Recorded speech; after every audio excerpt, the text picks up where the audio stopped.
A Guerra Fria, ela é uma cilada. Porque a Guerra Fria, ela é um período que parece que está tudo em paz, mas não está tudo em paz.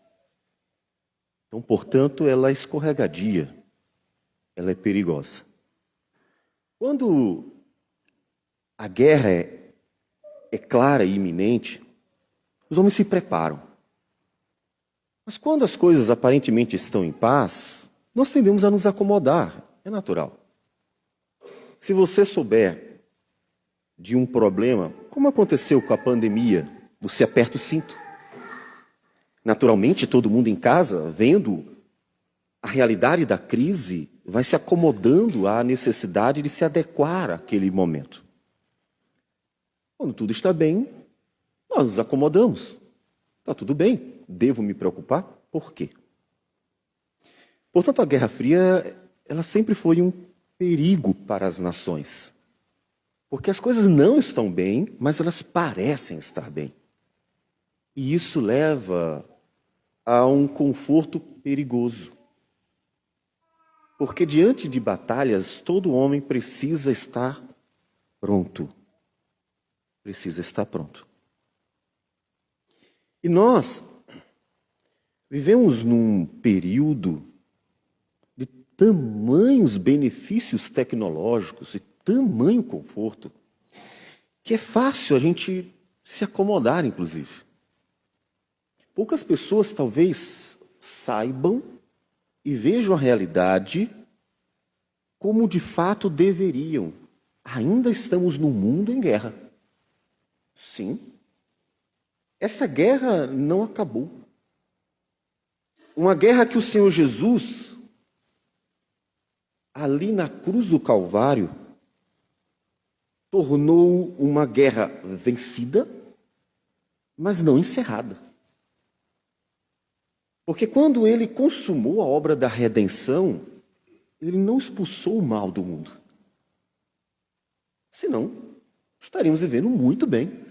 Não haveria ladrão, não haveria assassino, mentiroso e assim por diante. Ele consumou uma obra que, na verdade, possibilitou para nós o lutar. Porque antes da consumação da obra redentora, os homens viviam como escravos de um império das trevas sem ter a ferramenta necessária para guerrear por Deus. O reino não havia chegado, porque não havia chegado, não havia homens livres. Paulo diz, ele nos transportou do império das trevas para o reino do Filho do seu amor. É a chegada deste reino, por meio da consumação da obra redentora, que possibilita o lutar, e não o fim da guerra. E é diante dessa realidade que faz mais sentido, que fica mais evidente a importância dos elementos fundamentais da igreja, como nós já ouvimos diversas vezes apresentados por Lucas, por exemplo, em Atos 2:42. E perseveravam na doutrina dos apóstolos, na comunhão, no partir do pão e nas orações. É na luta que a gente vê a importância da espada ou da arma. No dia a dia, quem daria importância a um objeto de guerra, se não houver guerra?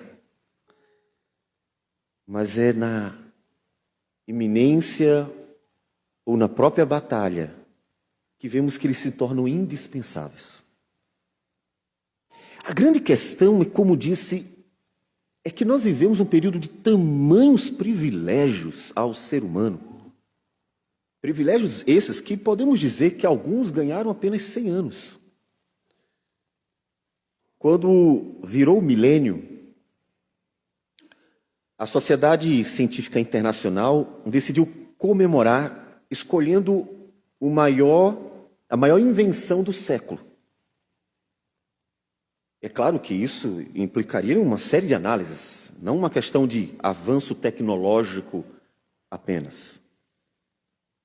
E dentre tudo que foi inventado no século anterior, veja, um século apenas, no século anterior, foi escolhido o vaso sanitário. Não sei se você sabe disso. Por todos os benefícios que ele possibilitou o conforto da sociedade. Por exemplo, viver em apartamento. O conforto dentro de casa. Parece simples, né? Mas acho que aqui ninguém vivenciou o período anterior dele. Mostra quão pouco tempo nós temos dessa vida confortável. E essa vida confortável que nós temos, com tudo isso, traz as alegrias, mas traz um problema. É que ela é muito massageadora e pode nos acomodar. A ideia de que está tudo muito bem, olha, nós conseguimos desfrutar o tempo inteiro de coisas que, inclusive, a humanidade nunca vivenciou. O conforto que a humanidade não desfrutou por milênios. E cegar o entendimento dos homens para a realidade de que a guerra ainda não acabou. Ainda estamos em guerra. A realidade de uma guerra espiritual não acabou. A verdade de Efésios capítulo 6, que a nossa luta não é contra carne ou sangue, mas contra principados e potestades. A realidade de um mundo em guerra ainda não acabou. Até que Jesus volte e dê um basta. Até que Jesus volte e finalmente destrua o último inimigo, que é a morte. A guerra ainda não acabou. E nós gostaríamos de ler Atos dos Apóstolos, capítulo 12. Atos dos Apóstolos, capítulo 12.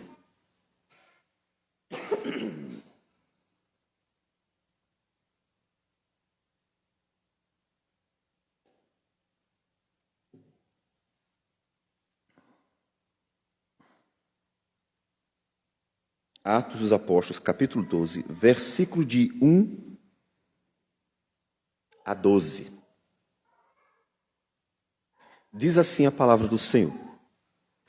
Por aquele tempo, mandou o rei Herodes prender alguns da igreja para os maltratar, fazendo passar a fio de espada a Tiago, irmão de João. Vendo ser isto agradável aos judeus, prosseguiu prendendo também a Pedro, e eram os dias dos pães asmos. Tendo-o feito prender, lançou-o no cárcere, entregando-o a 4 escoltas de 4 soldados cada uma, para o guardarem, tencionando apresentá-lo ao povo depois da Páscoa. Pedro, pois, estava guardado no cárcere, mas havia oração incessante a Deus por parte da igreja a favor dele. Quando Herodes estava para apresentá-lo naquela mesma noite, Pedro dormia entre 2 soldados, acorrentado com 2 cadeias, e sentinelas à porta guardavam o cárcere. Eis, porém, que sobreveio um anjo do Senhor, e uma luz iluminou a prisão. E tocando ele ao lado de Pedro, o despertou, dizendo: levanta-te depressa. Então as cadeias caíram-lhe das mãos. Disse-lhe o anjo: cinge-te e calça as sandálias. E ele assim o fez. Disse-lhe mais: põe a capa e segue-me. Então, saindo, o seguia, não sabendo que era real o que se fazia por meio do anjo. Parecia-lhe antes uma visão.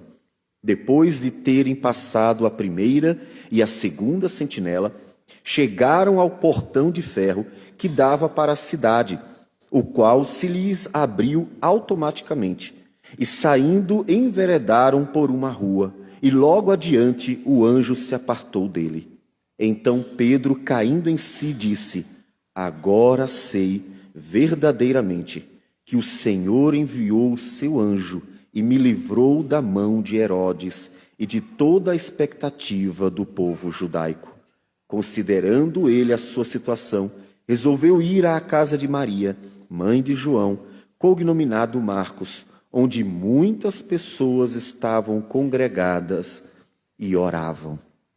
Senhor Deus amado, bendito seja o teu nome. A tua palavra, Senhor, ela glorifica o teu nome. E a tua palavra é o poder do Senhor para a nossa salvação. A tua palavra é a nossa arma, é a nossa armadura. Ela nos defende, Senhor, e nos dá a capacidade de atacar. De tal modo, Senhor Deus, que vidas sejam libertas do império das trevas e o teu nome, Senhor, seja engrandecido como Deus Salvador. Fala conosco, Senhor, pela tua palavra, para que por meio de tua palavra nós possamos, Senhor Deus, ser fortalecidos, edificados, confortados, exortados, abençoados para um viver permanente, perseverante contigo. Receba a nossa oração, Deus, e nos abençoe assim, em nome de Jesus. Amém, Senhor. Amém. A vida cristã é uma luta. Não é fácil, não. E é interessante que nós conseguimos ver como a realidade de adentrar ao povo de Deus é praticamente um alistamento. E vemos isso no Antigo Testamento. Há um momento muito interessante do Antigo Testamento, um momento em que Josué é enganado pelos gibeonitas, que era do povo cananeu, mas que, ouvindo todo o testemunho das maravilhas de Deus operadas no meio de Israel e por meio de Israel, eles creram. Um povo pagão, um povo cananeu, um povo que tinha seus ídolos, um povo que viveu completamente alheio à realidade divina durante muito tempo. Mas o testemunho, a palavra, em alguma medida, chegou ao conhecimento deles. Observe que Deus faz uso até de missionários inconscientes, ou seja, pessoas que viram as maravilhas acontecerem e então, em suas caravanas, em suas viagens, peregrinos, eles indo pelo caminho iam contando. É muito provável que os rapisodos tenham, assim, passado adiante muitos dos seus cantos do passado, exatamente nessas viagens e aprendizagens. E eles contavam aos povos, naqueles ciclos em que à noite, quando estavam com a fogueira acesa para se esquentar, iam partilhando de histórias que não só falavam de mitos, mas muitas vezes de verdades. Eles contaram as maravilhas de Deus, eles contaram o que testemunharam, e aquela palavra impactou o coração dos gibeonitas, eles creram, foi de verdade. E como eles creram, foram até Josué, porque viram como uma única saída, o se livrarem da ira deste Deus, o estarem debaixo das asas deste Deus. Para se livrarem da condenação que viria de Deus, porque ele mandou exterminar todos os cananeus, eles precisavam ser aceitos debaixo das asas deste Deus. E como fazer isso? Consideraram que só havia um jeito: enganar Josué e o povo, para que eles juramentassem, para que eles os recebessem, os acolhessem, os abraçassem por aliança, ou seja, não poderia ser quebrada. Mesmo que fossem enganados, não poderiam desfazê-la, é o caráter da aliança. E então passasse a ser parte do povo. Eles fizeram isso. Enganaram, foram bem-sucedidos, depois se descobriu, passaram a ser parte do povo, aceitaram o prejuízo de se tornarem servos de Israel. Melhor foi a eles ser servos do povo de Deus do que ser destruídos pelo Deus deste povo. e passaram a viver dentro de Israel. Automaticamente, capítulo 10 de Josué, diz que os reis cananeus se voltaram para destruir os gibeonitas. Se tornaram parte do povo de Israel. Vamos destruí-los. E acontece a famosa guerra em que o sol e a lua se detiveram para que Josué destruísse todos os inimigos do Senhor. Momento em que se tornaram povo do Senhor, o mundo se voltou contra eles. A guerra teve início por meio de uma decisão. Qual foi a decisão? Se tornar parte do povo de Deus. Deixar o mundo e se tornar parte do povo de Deus. O mundo declarou guerra contra eles. Mas encontraram um Deus que defende aqueles que se acolhem debaixo de suas asas. Nós estamos em guerra. Talvez não pareça, mas com certeza estamos em guerra. Talvez você viva tranquilamente. Não é tão bem assim comigo, não. Talvez você não veja nada acontecer, mas somos uma igreja perseguida, sim. Talvez você não perceba, mas as ameaças estão ao nosso redor o tempo inteiro. A realidade nunca mudou, mas o conforto que foi proporcionado acomodou o seu coração. Uma das razões porque nossos homens se tornaram meninos em nossa geração. Observe o capítulo 12 de Atos. É o povo do Senhor. E isso automaticamente atraiu a insatisfação de um homem poderoso, o rei Herodes. A insatisfação do Sinédrio, que eram exatamente os políticos religiosos dos judeus. Todos estão insatisfeitos. Mas insatisfeitos com o quê? Os cristãos não faziam mal a ninguém, nunca fizeram. Se nós fizermos uma análise dos primeiros 400 anos da história cristã, nós não encontraremos um povo que está criando problemas, perseguindo minorias, como hoje se fala costumeiramente, um povo que está sendo preconceituoso, nada disso. Se algum grupo dentro da cristandade inicial estava inventando alguma coisa diferente, era uma minoria insignificante. E logo passou. Os cristãos estavam vivendo uma vida singela. Os cristãos estavam sabendo até conviver com as diferenças de sua geração, muito idólatra, ficando na sua, procurando evangelizar, fazendo a obra tranquilamente. Eles não criavam um problema para ninguém. Atos dos Apóstolos nos mostra uma igreja que estava se fortalecendo, não porque estava matando gente lá fora, destruindo, perseguindo, mas porque Deus estava trazendo pela palavra, quebrantando o coração, transformando o odioso Saulo no amoroso Paulo. Esta era a forma da igreja crescer.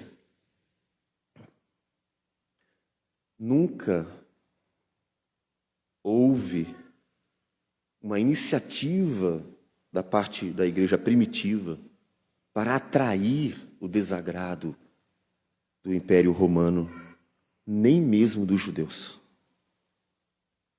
O fato de se tornarem cristãos atraiu naturalmente os olhos para a igreja. Apocalipse, ele, apesar de ser construído de forma muito simbólica, mas as figuras e os símbolos são símbolos da realidade, não são aleatórios.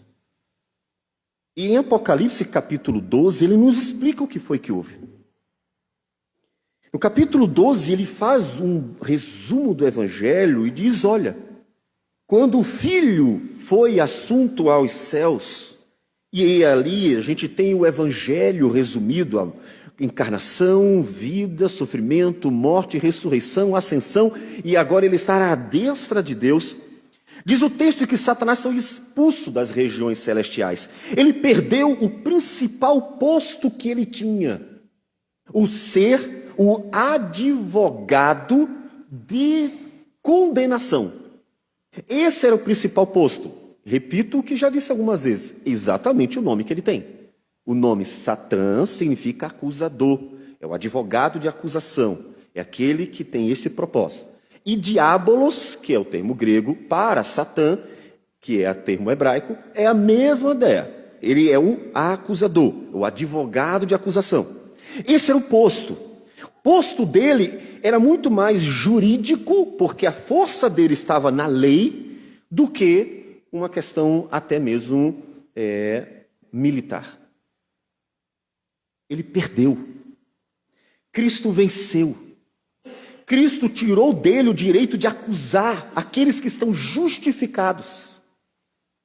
Só que o texto nos diz em Apocalipse que ele foi expulso. Versículo 10 do capítulo 12 diz: Então ouvi grande voz do céu proclamando: Agora veio a salvação, o poder, o reino do nosso Deus e a autoridade do seu Cristo. Pois foi expulso o acusador de nossos irmãos, o mesmo que os acusa de dia e de noite diante do nosso Deus. Eles, pois, o venceram por causa do sangue do Cordeiro e por causa da palavra do testemunho que deram, e mesmo em face da morte, não amaram a própria vida.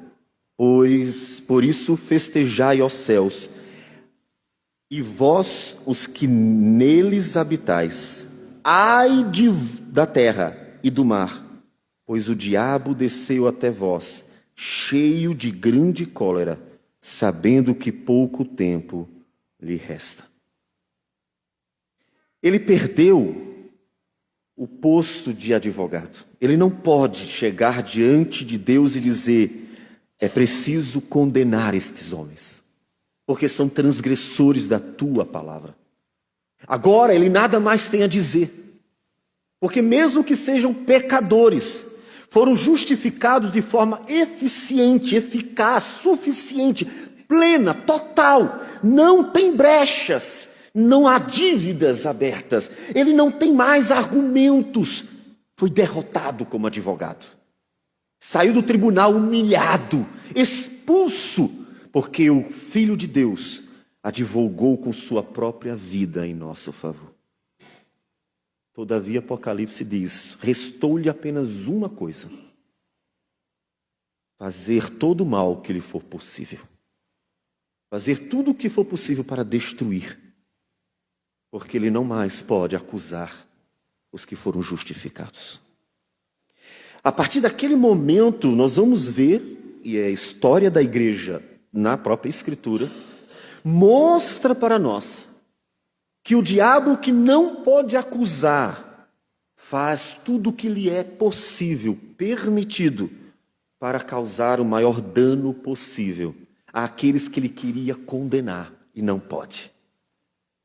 Portanto, a guerra não acabou. A questão jurídica foi resolvida e não tem volta. Mas a guerra não acabou. Podemos dizer até que ela começou ali, porque o diabo precisou mudar a sua estratégia. E o que a igreja deve fazer? Veja que nesse texto, nós vemos a importância daquilo que estava sendo praticado e ensinado pelos apóstolos, e que nós passamos adiante como um modelo deixado pelo Senhor. E perseveravam na doutrina dos apóstolos, e na comunhão, no partir do pão e nas orações. Talvez nos dias tranquilos você diga assim: qual a importância de um conhecimento sólido, realmente sólido, consistente, compreensão clara da doutrina, um conhecimento e, portanto, um apego, o estar realmente firmado na doutrina? Qual a importância? Tudo está tranquilo, Nós relaxamos. Eu não preciso saber tanto quando aparentemente não tenho o que me preocupar. A comunhão, quando talvez você não precise de ninguém para te ajudar. Quando nós não precisamos de ninguém para nos ajudar, parece que está tudo sob controle. Aquela falsa ideia de controle, a ilusão do controle. O homem sempre se ilude com a ideia do controle, quando ele não controla nem sequer a sua respiração. Nenhum de nós decide se pode ou não, se quer ou não respirar. Nós só respiramos. Nós precisamos disso. A vida não está no nosso controle. E então, quando nós estamos tranquilos, consideramos que não precisamos de mais nada. Mas observe que aqui em Atos dos Apóstolos, todos esses elementos se tornaram muito importantes. Olhe como foi importante para Pedro que a igreja tivesse aprendido a perseverar na doutrina dos apóstolos e na comunhão, no partir do pão e também nas orações. Essa igreja foi um instrumento de Deus para um momento crítico. Herodes entendeu que seria bom para os seus eleitores, seria bom para os seus súditos, para aqueles sobre os quais governava, matar os cristãos. Ele viu que isso agradava. Olha, todo mundo vai gostar mais de mim. O homem ambicioso que está no poder e quer permanecer no poder. Então ele decide tomar atitude. Mata um. Fez a passar a fio de espada a Tiago, irmão de João. Nesse momento você pode dizer, mas por que Deus deixou ele morrer? Não temos resposta. Em nenhum momento devemos tentar encontrar respostas para tudo. Isso é uma arrogância, é uma presunção do ser humano, querer respostas para todas as coisas. Calma, não é necessário. Ele morreu porque Deus, de fato, deixou morrer. Mas ele era apóstolo. Foi escolhido pelo Senhor Jesus para testemunhar o Evangelho. Não temos, inclusive, quase testemunho dele, registros do que ele fez. Observe que não há uma lógica aqui. Depois de trabalhar muito, ele vai morrer. Ele deu testemunhos tão grandes que por isso morreu. A gente não sabe. O fato é que Deus deixou ele morrer. Chegou o momento dele. Ele deu seu testemunho. Não importa se foi o maior ou o menor, não importa qual a dimensão, nem quantitativa, nem qualitativa. Mas chegou o momento. Esse não é um momento do desespero. Está vendo que as coisas fugiram do controle? Não. Não. Porque Deus nunca perdeu o controle da realidade. A realidade foi feita por Ele, existe nele e permanece no controle dele. Por pior que possa parecer aos seus olhos. Porque a realidade não afeta quem Deus é. Ele continua sendo o Deus santo, fiel, justo, imutável, e a realidade não lhe afeta de forma alguma, porque Deus não pode mudar. Deus tem planos que, de fato, vão além do que nós conseguimos perceber. E Deus, assim, deixa um deles morrer. É o momento. A igreja precisa continuar firme. Só que ele prende outro. Ele prende Pedro. Pedro tinha uma importância dentre os apóstolos, sim. Essa tentativa evangelical de tirar qualquer importância de Pedro por causa da infeliz associação com o papado, que foi um erro de fato, é uma iniciativa tola e desnecessária. Pedro tinha sim um destaque. Tanto tinha um destaque que Paulo o reconhece em Gálatas. É Paulo quem diz que aqueles três que eram reputados como coluna, quem são os três? Pedro, Tiago e João. Quem são personagens que destacaram-se. Então havia um destaque. E o próprio livro de Atos, escrito por um discípulo de Paulo, o Lucas, trata Pedro nos primeiros capítulos, como encontramos até agora, o 12, como sendo o personagem de destaque, o mais importante. É a partir do capítulo 13 que Paulo começa a se destacar. Este homem, portanto, que Deus assim quis que se destacasse, ainda que fosse simples. Pedro não era rico, Pedro não era importante, pensando em status, tinha algum status social, olha, ele ocupa um cargo político importante, nada. Um pescador grosseiro, um pescador que dentre os demais foi o que mais fez besteira, era um homem simples, mas por alguma razão o Senhor Jesus quis que fosse ele. Aquele homem simples que negou 3 vezes e que o Senhor Jesus decidiu que fosse aquele que puxasse os outros. É Pedro que tem todas as iniciativas de Atos nos primeiros capítulos de Atos. É ele quem puxa todo mundo. Ele foi preso também. Nesse momento, observe, todo o colegiado apostólico está ameaçado. Herodes quer matar todo mundo, há uma guerra. Satanás perdeu o direito legal, mas ainda foi-lhe dado a permissão de poder fazer algum mal. Deus, na sua sabedoria, ainda lhe deu tempo. E você diz assim, mas por que Deus, minha filha já me perguntou isso várias vezes, por que Deus deixa o mal? Eu creio que muitos de vocês já se perguntaram, muitas pessoas já perguntaram para vocês, por que Deus deixa o mal tanto tempo? O mal não foi originado por ele, porque ninguém que é bom em sua essência pode gerar o mal que não é parte de sua essência. Deus fez só o que é bom, porque Deus é só bom. Cada ser age de acordo com a sua natureza. Deus não é o autor do mal, porque Deus é só bondade. Ele não é o autor do mal. Todavia, Deus realmente tem tolerado muito. A palavra do Senhor diz que ele suporta, tolera os filhos da perdição. Ele não gosta de ver o mal. Ele não se agrada. Ele chega a dizer pelo profeta Ezequiel que Deus não se agrada com a morte dos pecadores, não. Porque os pecadores morrem e são condenados. Ele não se agrada com mal de espécie alguma. Ele não concorda com a mentira, ele não se agrada da maldade, nada disso.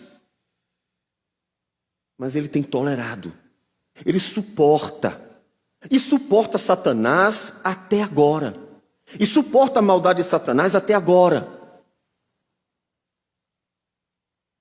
Porque Deus tem planos eternos. Para fazer uma analogia, vamos pensar num trabalho sujo.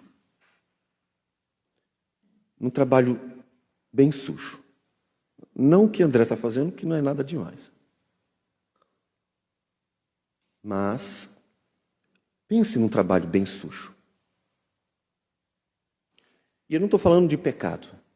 Vamos pensar, de repente, cuidar de porcos. Pensando num trabalho mais rudimentar. Talvez hoje seja tudo muito simples, muito fácil. Pensando no que hoje a tecnologia dispõe para quem é criador. Vamos pensar em algo que você não faria de bom grado. Mas que trouxesse alguns benefícios. Olha, é só aquilo. Se eu fizer aquilo dali, está resolvido. Algum benefício vem com aquilo. E aquele trabalho sujo é momentâneo. Faz isso, resolve isso. Mas os frutos daquilo são duradouros. A nossa história humana, ela é praticamente um ponto numa eternidade. E Deus tem suportado este ponto cheio de mazelas, porque os planos de Deus são eternos. Não porque Ele se compraz no mal. A igreja estava num momento crítico. Os apóstolos estão sendo ameaçados. Imagine, de repente, todos eles serem mortos. O que seria da igreja? Pense. Todos os apóstolos mortos num momento tão inicial. Propósito de Satanás, com certeza, destruir os líderes para que os liderados se percam. O próprio Senhor Jesus teve nele o cumprimento. Feriram o pastor e as ovelhas se espalharam. Porque a liderança pastoral sempre será aquela mais perseguida, onde todas as atenções irão se voltar contra ela. Porque você fere o pastor e as ovelhas ficam sem direção. Eles não procuraram cristãos quaisquer. E tinha muito. Quantos cristãos nós temos até esse momento? Mínimo 5.000. Porque nós temos na primeira pregação de Pedro 3.000, nós temos depois na segunda mais 2.000, nós temos pelo menos 5.000. Tanta gente para ele prender. Quem foi que ele prendeu? Os líderes. Porque é exatamente perseguindo o pastor que você depois destrói as ovelhas. Então, a igreja estava ameaçada. E nesse momento, com um pastor das ovelhas, o apóstolo Pedro, preso, a igreja precisou lembrar que deveria continuar perseverando na doutrina dos apóstolos e na comunhão, no partir do pão e nas orações. A igreja não desistiu. Observe o que aconteceu. Logo no início, o texto nos fala. Versículo 5. Pedro, pois, estava guardado no cárcere. Não tinha o que fazer. Ele estava preso, esperando o que iam fazer com ele. Mas havia oração incessante a Deus por parte da igreja a favor dele. No versículo 12, que nós lemos no finalzinho do texto, diz que considerando ele a sua situação, quando ele foi liberto pelo anjo, resolveu ir à casa de Maria, mãe de João, cognominado Marcos, onde muitas pessoas estavam congregadas e oravam. Observe que os pontos que eles aprenderam como elementos fundamentais da vida da igreja estavam sendo colocados em prática. Eles aprenderam a perseverar, a não desistir, a continuar firmes, mesmo diante da luta e da adversidade. A doutrina da oração não foi esquecida.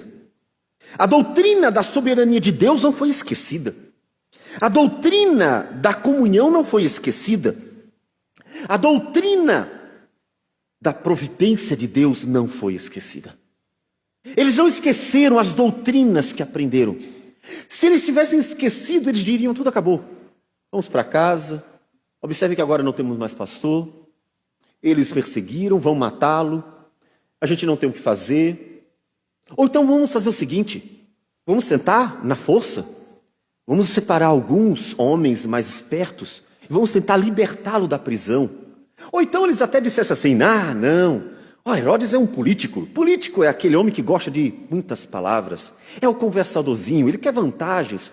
A gente chega lá, será que não tem alguém rico por aqui? E com certeza, homens ricos se converteram. O José de Arimateia era um homem de posses. E foi ele que exatamente deu o túmulo para o Senhor Jesus e se converteu. Ele poderia ter dito assim: vamos usar o máximo de dinheiro possível para libertar Pedro. Vamos chegar para Herodes e comprá-lo.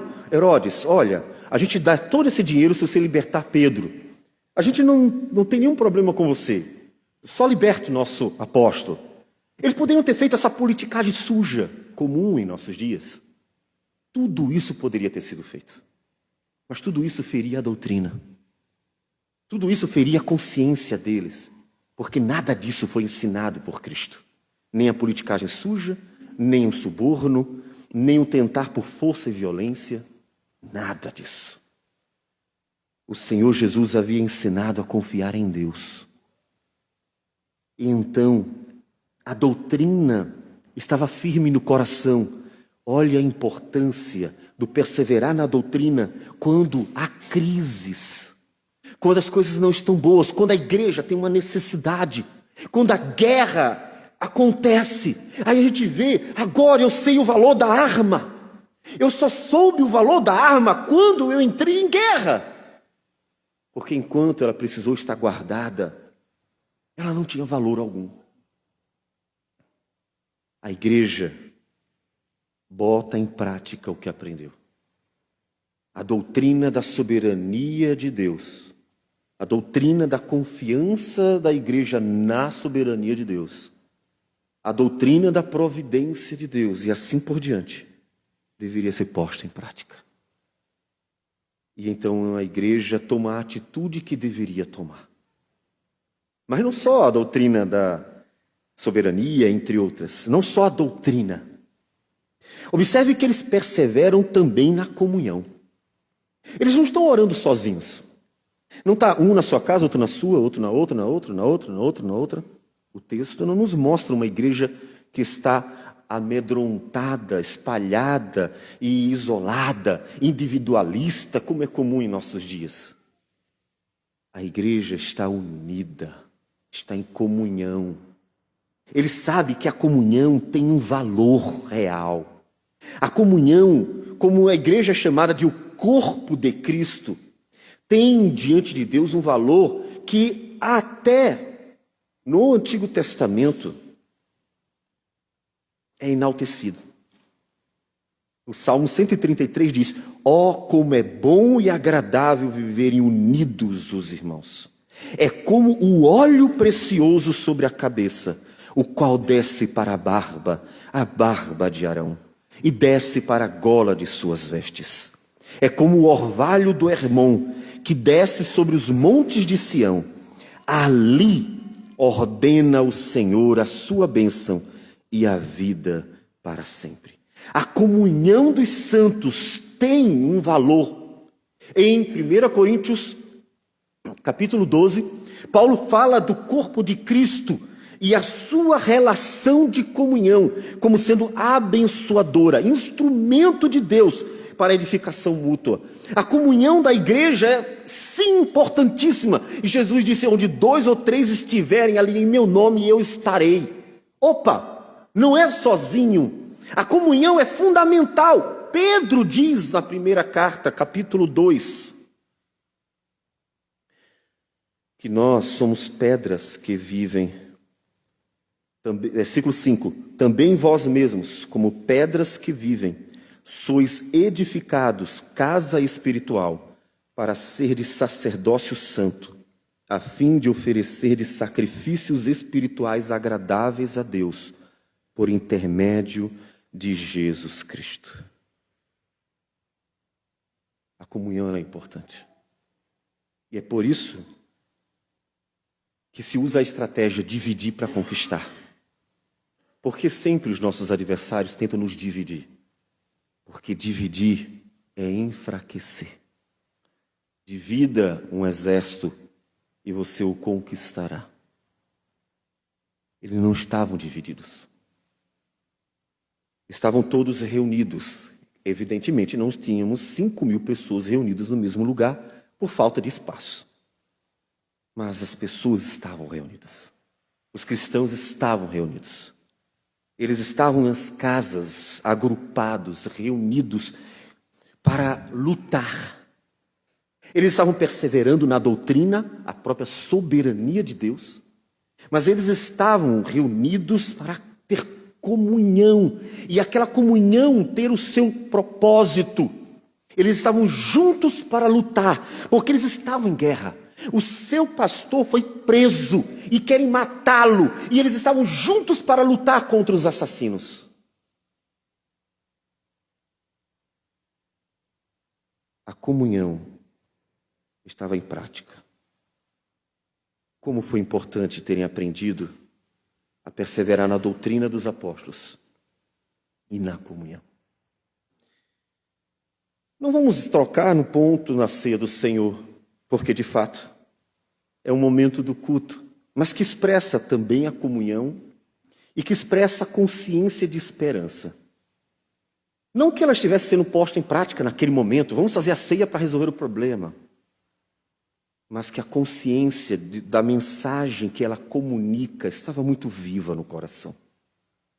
Havia uma esperança, não desesperança.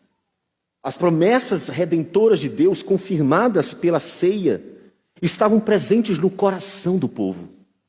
Eles não desistiram. Deixa para lá. Não tem mais líder, não tem mais ninguém, vamos perder tudo. É um rei. E o rei sujo, que usará da sua politicagem para fazer um mal a nós. Então deixa para lá. Não, a esperança se manteve.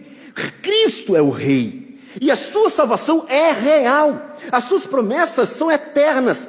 E ele confirma todas as vezes por meio da ceia. Eles não desistiram. Portanto, observe que a constante prática da ceia, dominicalmente, naqueles dias, primeiro dia da semana, era importante para fortalecer o coração deles. Eles não desistiram diante da luta. Eles não desistiram diante das ameaças. Eles não desistiram diante dos ataques. E colocaram em prática o último elemento: as orações. Perseveravam na doutrina dos apóstolos, na comunhão, no partir do pão e nas orações. Sua vida está bem? Está tudo tranquilo? No momento não está passando nada? Nem gripe te pega? Ótimo. Aproveite bem esse tempo. Não significa que o mundo voltou a ser um paraíso. Só significa que Deus te deu a graça de você respirar um pouco, porque até o soldado precisa ter um tempo de descanso para recobrar seu ânimo, para afiar a sua espada, porque é o tempo em que ele descansa, ele está afiando a sua espada e voltar à guerra. Eles deveriam orar, lutando pelo seu apóstolo. O apóstolo Paulo, em Efésios, capítulo 6, quando fala da armadura de Deus, que resumindo, é a própria palavra de Deus, e todos os elementos que ela nos dá da obra de Cristo. No finalzinho, Efésios, capítulo 6, versículo 18. Vou pegar o 17 e o 18. Tomai também o capacete da salvação e a espada do Espírito, que é a palavra de Deus, com toda oração e súplica, orando em todo tempo no Espírito e para isto vigiando com toda perseverança e súplica por todos os santos e também por mim, para que me seja dada no abrir da minha boca a palavra, para com intrepidez fazer conhecido o mistério do Evangelho. Percebe que a igreja deveria viver como quem está numa guerra, lutando o tempo inteiro, não só com a espada do Espírito, mas por meio das orações. Eles estavam orando. Talvez você diga assim, mas está tudo tão bem, eu não preciso nesse momento estar orando com a igreja. A oração, no que diz respeito, pelo menos, infelizmente, a nossa denominação como um todo, parece ser o requisito dos elementos que o Senhor nos dá em Atos 2:42, o menos valorizado. De fato, somos conhecidos como presbiterianos dedicados ao estudo da palavra. Não podemos dizer o mesmo, com certeza, a respeito da oração. Ah, mas isso não é problema. Afinal das contas, a salvação vem pelo conhecer da palavra de Deus. Mas é por meio da oração que Deus manifesta sua graça e glória entre os homens. Ela é uma testemunha do poder de Deus. A oração é um instrumento para manifestar a glória de Deus, como aquele que toca a trombeta, anunciando a chegada do rei, dizendo, vem, o Senhor da glória. Jesus, quando foi ressuscitar Lázaro, ele levantou os seus olhos aos céus e disse: Pai, eu oro e digo isso diante deles, não porque eu não saiba que o Senhor não me escuta, mas para que sirva de testemunho de que o Senhor me enviou, que o Senhor está me ouvindo, que tudo isso está sendo feito da parte do Senhor. A oração testemunha a manifestação de Deus, a bondade de Deus. Não foi outro, não foi um espírito qualquer, não foi uma entidade qualquer, não foi uma invenção humana, uma criação. A oração aponta para Deus. E Deus, por meio dela, manifesta a sua glória. Deus se agrada da oração, Ele ordena a oração, porque a oração proclama a glória de Deus. Ela não muda quem Deus é, mas ela anuncia a chegada dEle. A oração não vai mudar quem é Deus, mas ela é como uma trombeta tocando: eis que vem o Senhor manifestando sua glória. A oração proclama os feitos de Deus. Deus ouve a oração da igreja. A oração da igreja foi um instrumento. A igreja estava lutando em oração e Deus mandou um anjo dele. O anjo libertou Pedro. E o texto, que no versículo 5 fala: havia oração incessante a Deus por parte da igreja a favor dele. E no versículo 12 diz que havia onde muitas pessoas estavam congregadas e oravam. Esse texto que mostra, antes dele ser liberto, havia muita oração.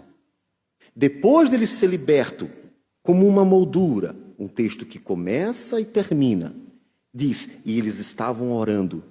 Ele está dizendo, o que aconteceu no meio foi por causa das orações. A oração começa e termina o texto para ficar bem evidente que a oração foi o instrumento para Deus manifestar a sua graça, para Deus manifestar o seu poder, para Deus manifestar a sua salvação. O anjo de Deus foi enviado da parte do Senhor para salvar aquele pastor, porque a oração foi feita a Deus incessantemente por uma igreja que estava consciente de que deveria ter a atitude correta por causa da doutrina, que deveria estar em comunhão e junta, lutando com as mesmas forças, unida no mesmo propósito, batalhando em oração, na esperança que sempre se renova a cada ceia tomada. Os elementos fundamentais ensinados pelos apóstolos no início de Atos estão em prática. E é exatamente no momento da necessidade maior que a igreja viu como esses elementos eram de fato importantes. Você já percebeu a importância de perseverar na doutrina dos apóstolos? Perseverar na comunhão dos santos? Perseverar na ceia do Senhor? E perseverar nas orações? Está tudo bem para você? Está tudo tranquilo? Você relaxa, de vontade apenas descansar, passear um pouco, tomar um ar fresco. De fato, há momentos tranquilos na vida, mas a guerra não acabou. Talvez você não sinta a ameaça iminente no momento em sua vida, mas a guerra não acabou. Talvez as facilidades leve à ideia de que o tempo não são tão ruins assim, mas a verdade é que a guerra não acabou. E todos os dias, pastores de verdade estão lutando contra demônios, estão sendo perseguidos para poder pregar a palavra com fidelidade. estão perseverando. Porque a guerra ainda não acabou. O que você deveria fazer? O que você deveria fazer? Lutar como Deus ensinou. Não de outro jeito. A nossa luta, por mais que Deus deixe homens, que Satanás use homens para fazer mal como Herodes, a nossa luta é contra demônios e não contra homens. Os imperadores romanos em Apocalipse foram instrumentos malignos para perseguir, e a igreja sofreu muito nos primeiros séculos. Mas ela lutava contra demônios, porque é um propósito do diabo destruir a igreja. E a igreja precisa ter maturidade para lutar com as armas certas. Lute, perseverando na palavra que Deus deu. Não faça uso dos joguinhos medíocres deste mundo. Não queremos. Não precisamos ser ricos para ser uma igreja de destaque. Não precisamos da política para sermos uma igreja que alcança a sociedade. Nós precisamos do evangelho puro, verdadeiro. Nós não precisamos do mundo para alcançar o mundo. Nós precisamos de Deus e sua palavra para alcançar o mundo. A nossa luta é travada pela espada, com a espada do Espírito de um lado e com as orações do outro. Consciência da luta, da guerra. Persevere. Persevere orando. Persevere em comunhão. Persevere confirmando a esperança que nos foi dada e que a ceia do Senhor nos comunica. Persevere, guardando a palavra em seu coração, que não só defenderá sua consciência, mas será arma contra os adversários. Nós não estamos no paraíso. Ainda não. Chegará, sim. Todos nós chegaremos se perseverarmos. Mas nós ainda não chegamos. Então persevere, para que esta luta não seja travada por um homem. Pedro não lutou sozinho. Para que esta guerra seja travada por uma igreja que está consciente de que a batalha ainda não acabou. E a vitória virá do Senhor Jesus.